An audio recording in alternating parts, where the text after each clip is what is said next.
പ്രിയമുള്ള ബേസിക് ലോകലെ കലാഹൃദയങ്ങളെ, പ്രിയമുള്ള എൻ്റെ കൂട്ടുകാരെ, ഞങ്ങളിന്ന് ഈ അവതരിപ്പിച്ചത് ഞങ്ങളുടെ ചെണ്ടമേളമല്ല.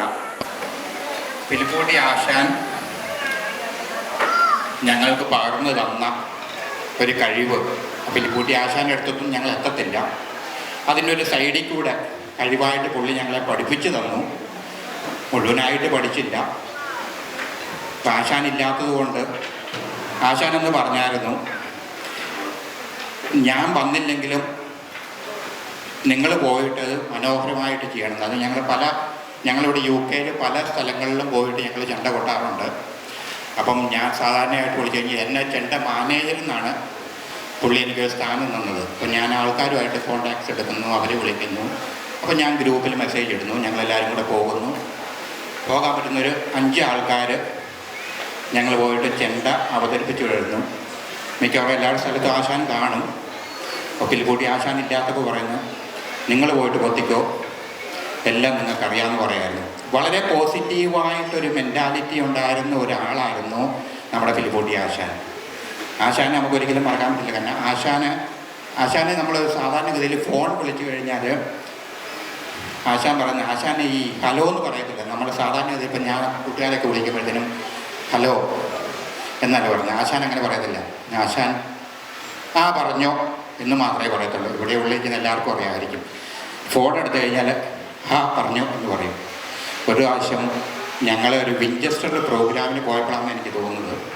വിഞ്ചസ്റ്റർ പ്രോഗ്രാം ഇരുന്നപ്പം ആരോ ഫോൺ വിളിച്ചു. ഞാനും പിലിപ്പോട്ടി അടുത്തുനിന്നടുത്ത് നിൽക്കുക. പിലിപ്പോട്ടി ഫോൺ എടുത്തു. ഞാൻ പിലിപ്പോട്ടി ഫോൺ ഇറങ്ങിയെന്ന് എടുക്കാൻ പറഞ്ഞു. പിലിപ്പോട്ടി ഫോൺ എടുത്തു. പറഞ്ഞോ എന്ന് പറഞ്ഞു. പേര് നോക്കിയില്ല. അത് പറഞ്ഞ പിലിപ്പോട്ടിയുടെ വർക്ക് പ്ലേസിൽ നിന്നുള്ള ആൾക്കാർ ഇംഗ്ലീഷുകാരെ വിളിച്ചത്. പറഞ്ഞെന്ന് പറഞ്ഞിട്ട് അയ്യോ ഫിലിപ്പോട്ടി എന്നവരൊന്നും കൂടെ കൺഫേം ചെയ്യേണ്ട വന്നു. അപ്പം അത്രയ്ക്കും ഇതാണ് ഫിലിപ്പോട്ടിനെ പറ്റി പറഞ്ഞു കഴിഞ്ഞാൽ. ഫിലിപ്പോട്ടിക്ക് വളരെ സുതാര്യമായിട്ടുള്ളൊരിതും പോസിറ്റീവ് മെൻറ്റാലിറ്റിയും. പിന്നെ ഫിലിപ്പോട്ടിനെ പറ്റി പറഞ്ഞു കഴിഞ്ഞാൽ ഞങ്ങളുടെ ഇതിനകത്തുള്ളൊരു 2007 മുതൽ കാണുന്ന ആളാണ്. അപ്പം ഒരു പുള്ളിക്ക് വളരെ ഇഷ്ടമുള്ളൊരു സ്വീറ്റ്, മധുരം ഭയങ്കര ഇഷ്ടമായിരുന്നു. എനിക്ക് തോന്നുന്നു ഞങ്ങളൊരു പ്രാവശ്യം ലണ്ടനിലൊരു കർണാടകക്കാരുടെ ഒരു പ്രോഗ്രാമിന് പോയി കഴിഞ്ഞപ്പം അവിടെ ആദ്യം ചെല്ലുമ്പം ഹോളിനകത്തേക്ക് കയറുമ്പോഴത്തേക്ക് സ്വീറ്റ് കൊടുക്കുന്നൊരു ചടങ്ങുണ്ടായിരുന്നു. അപ്പം ഞങ്ങളുടെ ഇതിൽ നിൽക്കുന്നതിലൊരു 5 പേര്, പിലിപ്പോട്ടി അടക്കം ഞങ്ങളൊരു 5 പേര് അവിടെ ഉണ്ടായിരുന്നു. അപ്പം അതിനകത്ത് ആദ്യം ചെന്നപാടെ സ്വീറ്റ്സ് തന്നപ്പം ഞാനന്ന് എനിക്ക് സ്വീറ്റ്സ് വേണ്ടെന്ന് പറഞ്ഞു. അപ്പോൾ ബാക്കി 4 പേര് പോയി സ്വീറ്റ്സ് മേടിച്ചു. പിലിപ്പോട്ടി ഒന്ന് മേടിച്ചു. അത് കഴിഞ്ഞിട്ട് പിലിപ്പോട്ടി പറഞ്ഞു രായേഷ് മേടിച്ചില്ല, അതും കൂടെ മേടിക്കാൻ പറഞ്ഞു. എനിക്ക് വേണ്ട ആശാനെ, എനിക്ക് വേണം. അപ്പോൾ പിലിപ്പോട്ടി പറഞ്ഞു, അല്ല ഈ മേടിച്ചാൽ മതി, എനിക്ക് തന്നാൽ മതി, കാരണം രണ്ടാമത് എങ്ങനെയാണ് പോകുന്നത്. അങ്ങനെ അത്രയ്ക്കും ഒരു സ്വീറ്റിനോട് ഇഷ്ടമുള്ള സ്വീറ്റ് ഹൃദയനായിരുന്ന, അതായത് നല്ല ഒരു മാധുര്യമുള്ള ഹൃദയമായിരുന്ന പിലിപ്പോട്ടിയാണ് നമ്മളിൽ നിന്ന് വേർപിരിഞ്ഞു പോയത്. പക്ഷേ പിലിപ്പോട്ടി അന്നും പറഞ്ഞായിരുന്നു, ഞാനില്ലെങ്കിലും അന്ന് പുള്ളി ഉദ്ദേശിച്ചത് അങ്ങനെയല്ല. പുള്ളി അന്ന് ഉദ്ദേശിച്ചത് ഞാനൊരു ഡ്യൂട്ടി ആണെങ്കിൽ എനിക്ക് വരാൻ പറ്റാത്ത സാഹചര്യം ഉണ്ടെങ്കിൽ നിങ്ങൾ പോയി ചെയ്യണമെന്നായിരുന്നു ഉദ്ദേശിച്ചത്. പക്ഷേ ഇപ്പം അത് മാറി. അപ്പം ആ പിലിപ്പോട്ടിയുടെ ഓർമ്മകൾക്ക് മുമ്പിൽ നമ്മൾ തീർച്ചയായിട്ടും പിലിപ്പോട്ടി ഇല്ലെങ്കിലും പിലിപ്പോട്ടി നമ്മളെ നോക്കുന്നുണ്ട്. പിലിപ്പോട്ടി നമ്മളെ എവിടെയെങ്കിലും വെച്ച് കാണുന്നുണ്ട്.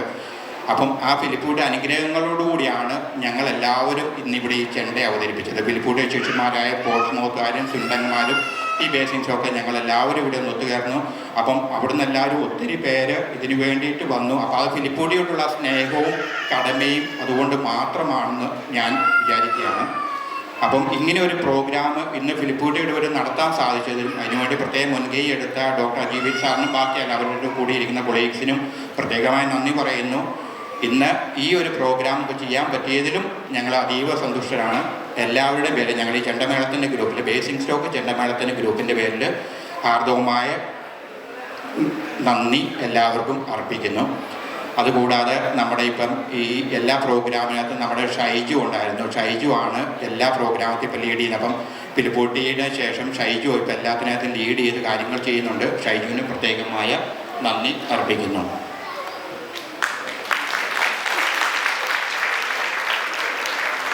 എന്നെ ക്ഷണിച്ചിട്ടല്ല, പക്ഷേ എനിക്ക് 2 വാക്ക് പറയണമെന്ന് തോന്നി. കാര്യം ഞങ്ങളുടെ പ്രിയപ്പെട്ട, ഞാൻ ഫിലിപ്പോട്ടി ചേട്ടനെ ആശാനെന്ന് വിളിച്ചിരുന്നത്.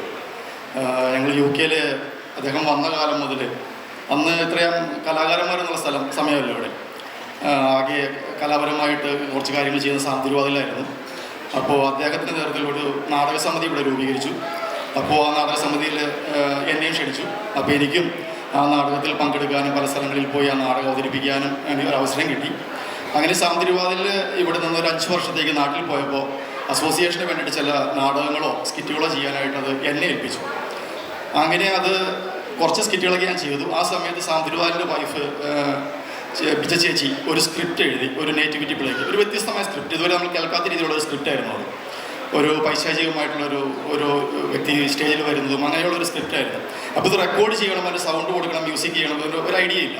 അപ്പോൾ നമ്മുടെ അന്നത്തെ കാലത്ത് 2011 റെക്കോർഡ് ചെയ്യാനുള്ള സംവിധാനമൊന്നുമില്ല. അപ്പോൾ എൻ്റെ ലാപ്ടോപ്പിലേക്ക് നേരിട്ട് റെക്കോർഡ് ചെയ്തു. എന്നെക്കൊണ്ട് പറ്റുന്ന രീതിയിൽ അതിന് മ്യൂസിക്കെല്ലാം കൊടുത്തു. അങ്ങനെ ഒരു നേറ്റിവിറ്റി പ്ലേ ഞങ്ങൾ അവതരിപ്പിക്കാൻ തീരുമാനിച്ചു. ആ നേറ്റിവിറ്റി പ്ലേയിൽ അന്ന് അഭിനയിച്ചത് ഫിലിപ്പ് പിടിച്ചേട്ടനും അദ്ദേഹത്തിൻ്റെ ഭാര്യ സജിനി ചേച്ചി, മക്കളായ റിച്ചു, സക്കു, ഈ 4 പേരും അന്ന് ആ നേറ്റിവിറ്റി പ്ലേയിൽ അഭിനയിച്ചു. അത്ര കലാപരമായിട്ടുള്ള കലയുമായിട്ട് അത്ര അടുത്ത് നിൽക്കുന്നൊരു കുടുംബമാണ് അവരുടെ. ആ ഫിലിപ്പ് പിടിച്ചേട്ടൻ്റെ വേദന അവരുടെ കുടുംബത്തിന് അത്രത്തോളം താങ്ങാനാവാത്തതാണെന്നുള്ളത് നമുക്ക് മനസ്സിലാവും. പിന്നെ ആശാനാണ് ഞങ്ങൾക്ക് ഒരു 10-15 വർഷം മുൻപാണെന്ന് എനിക്ക് തോന്നുന്നു. ആശാൻ ആദ്യമായിട്ട് സ്വിൻഡൻ സ്റ്റാർസ് എന്നുള്ള ചെണ്ടമേള ടീമിനെ പഠിപ്പിച്ചു. അവരുമായിട്ട് ഒത്തിരി വേദികളിൽ പോയി ചെണ്ട കൊട്ടുന്നത് കാണുമ്പോൾ നമുക്കൊരു സങ്കടം, നമുക്കൊരു ടീമില്ലല്ലോ എന്ന്. അങ്ങനെ നമ്മുടെ അസോസിയേഷൻ, അന്നത്തെ അസോസിയേഷൻ 3-4 ചെണ്ട മേടിച്ചു. അങ്ങനെ ആ ചെണ്ടയുമായിട്ട് ഞങ്ങൾ വൈൻ സ്കൂളിൽ വെച്ചിട്ട് ആശാന് ദക്ഷിണ കൊടുത്ത് 1-2 പൗണ്ട് ദക്ഷിണ എന്നുള്ള രീതിയിൽ ദക്ഷിണ കൊടുത്ത് അന്ന് ഞങ്ങൾ ആരംഭിച്ച ചെണ്ടമേളമാണ്. അന്ന് ആശാൻ പകർത്തുന്ന ചെണ്ടമേള ഞങ്ങൾക്ക് ഇന്നും തുടർന്നുകൊണ്ട് പോകാൻ പറ്റുന്ന ആശാൻ്റെ ഒറ്റ അനുഗ്രഹം കൊണ്ട് മാത്രമാണ്. ആശാൻ ചില സമയങ്ങളിൽ ആശാന് ഡ്യൂട്ടി കാരണം പല സ്ഥലങ്ങളിൽ ചെണ്ടമേളത്തിന് വരാൻ പറ്റാറില്ലായിരുന്നു. അപ്പോൾ ഞാനാണ് ചെണ്ട കൂടെ പോയിരുന്നത്. ആ സമയങ്ങളിൽ ആശാനെന്ന് വിളിക്കും, ആശാൻ്റെ ചെണ്ടമേളമായിട്ടൊന്ന് പോവുകയാണ്. അപ്പോൾ ആശാൻ പറയും പോയിട്ട് വാ. അത് എൻ്റെ ഒരു പേഴ്സണൽ ഒരു ഇതായിരുന്നു, ആശാനൊന്ന് ഓർത്ത് പോകാമെന്നുള്ളത്. ഇപ്പോൾ ആശാനോടൊപ്പം ഇല്ല. ഞാനെപ്പോൾ ചെണ്ടയുടെ പോലെടുക്കുമ്പോഴും മനസ്സിലൊരു നിമിഷം ആശാൻ ഓർക്കും. എന്തായാലും ആശാൻ്റെ ഒപ്പം പല വേദികളിൽ കോമഡി സ്കിറ്റുകളായിട്ടും ഡ്രാമയായിട്ടും എല്ലാം ഇവിടെ ബേസിക് സ്റ്റോക്കിൽ പല കലാപരിപാടികൾ അവതരിപ്പിക്കാൻ എനിക്ക് അവസരം കിട്ടിയിട്ടുണ്ട്. സക്കു, മക്കളായിട്ട് സക്കുവും റിച്ചുവും എല്ലാം ഞങ്ങൾ ചെയ്ത നേറ്റിവിറ്റി പ്ലേകൾ ഒത്തിരി അഭിനയിച്ചിട്ടുണ്ട്. അപ്പോൾ അതിലൊരു സന്തോഷം നൽകുന്ന കാര്യമായിരുന്നു. പക്ഷേ അദ്ദേഹം നമ്മളിന്ന് വിട പറഞ്ഞു പോയി. പക്ഷേ അദ്ദേഹം നമ്മളിന്ന് വേർപെട്ട് പോയി. ഇന്നും മനസ്സിൽ അദ്ദേഹത്തിൻ്റെ വേർപാട് ഞങ്ങളാരും മനസ്സിലില്ല. അദ്ദേഹം അവിടെ ഇരിപ്പുണ്ട്, ഹോളിഡേക്ക് പോയതോ ചിലപ്പോൾ ഞങ്ങൾ ചെണ്ടോട്ടാകുമ്പോൾ ചില സമയങ്ങളിൽ ആശാൻ വരാറില്ല. അപ്പോൾ അന്ന് ആശാൻ അവിടെ ഇല്ല, വന്നിട്ടില്ല, അല്ലെങ്കിൽ ഡ്യൂട്ടിയാണ് എന്നുള്ള ചിന്ത മാത്രമേ ഉള്ളിലുള്ളൂ. ആശാൻ്റെ വേർപാട് ശരിക്ക് ലൈവായിട്ട് TV-യിൽ കാണിച്ചപ്പോൾ എനിക്കത് കാണാൻ പറ്റിയില്ല. കാര്യം അദ്ദേഹത്തിന് ജീവിച്ചിരിക്കുന്ന മുഖം മാത്രം മനസ്സിലിരിക്കട്ടെ എന്നുള്ളതായിരുന്നു. അപ്പോൾ ആ വേർപാട് അദ്ദേഹം അങ്ങനെ കിടക്കുന്ന ജസ്റ്റ് ഒരു മിനിറ്റ് മാത്രമേ കണ്ടോളൂ. അത് കണ്ടു കഴിഞ്ഞാൽ പിന്നെ ആ രൂപമായിരിക്കും മനസ്സിലുള്ളത്. അതുകൊണ്ട് ഇന്നും ആശാൻ്റെ ജീവിച്ചിരിക്കുന്ന മുഖം ഉള്ളിലുണ്ട്. പല സ്കിറ്റുകളിലൂടെയും പല നാടകങ്ങളിലൂടെയും നമ്മളെ ഒത്തിരി രസിപ്പിച്ച, ചിരിപ്പിച്ച, അറിയിപ്പിച്ച അദ്ദേഹം ഇന്ന് നമ്മളോടില്ല, നമ്മോടൊപ്പം ഇല്ല. അദ്ദേഹത്തിൻ്റെ ആ ഓർമ്മയ്ക്ക് മുന്നിൽ സമർപ്പിക്കാനായിട്ട് ഈ സ്വിൻഡിൽ നിന്നും പോൾസ്മത്തിൽ നിന്നും വന്ന ചെണ്ടമേള ടീമുകളിലൂടെ ഇങ്ങനൊരു ചെണ്ടമേള നടത്താനുള്ള അവസരം തന്ന വെളിച്ചം തിയേറ്റേഴ്സിന് നന്ദി രേഖപ്പെടുത്തുന്നു.